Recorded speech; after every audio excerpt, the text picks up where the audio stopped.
FroggyMouth is a passive, functional rehabilitation device. Each practitioner has their own sets of exercises that can be used with the FroggyMouth.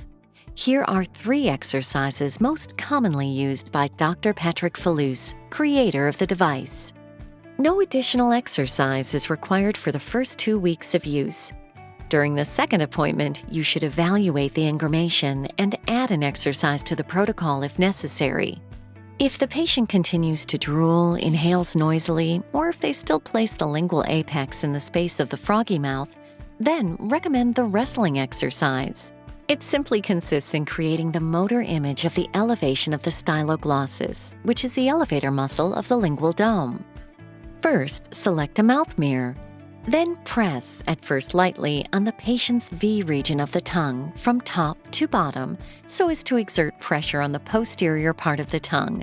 Then challenge your patient to a tongue wrestle with the mouth mirror.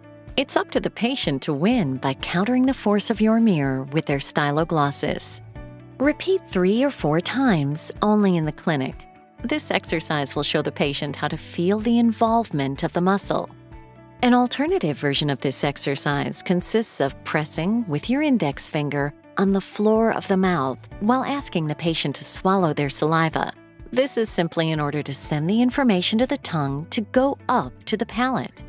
This exercise can be repeated easily outside the clinic by a parent or spouse.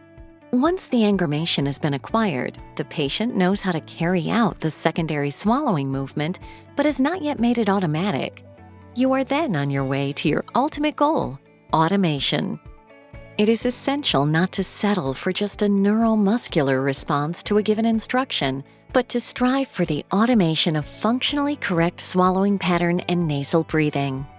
For the second exercise, you will need different scents. Have the patient take turns smelling them. After a few seconds, offer the same selection of scents, but this time in a different order. Will the patient be able to recognize them? As you go, add scents to make the exercise more complex, thereby strengthening the neural circuits that manage nasal breathing. For faster results, the exercise can be repeated outside the clinic to enhance the previously engrammed learning of tongue positioning with the use of FroggyMouth.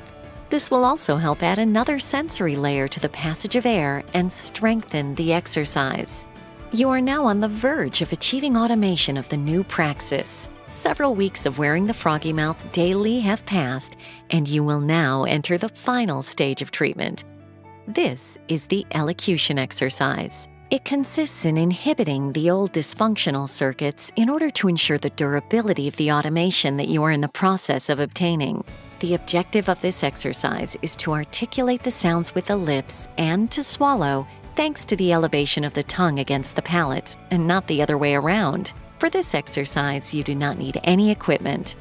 Ask the patient to count from 1 to 20, first through clenched teeth, mouthing the sounds only with their lips. Then ask them to count from 1 to 20, this time more quickly, clicking their teeth between each number. Pay attention to the position of your patient's tongue. Do you see them trying to break through the tooth barrier?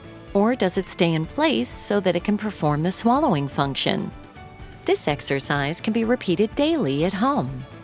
As soon as the patient carries out the exercise by articulating the sounds with their lips and by swallowing their saliva with their tongue while elevating it against the palate, then you can decide to end the treatment.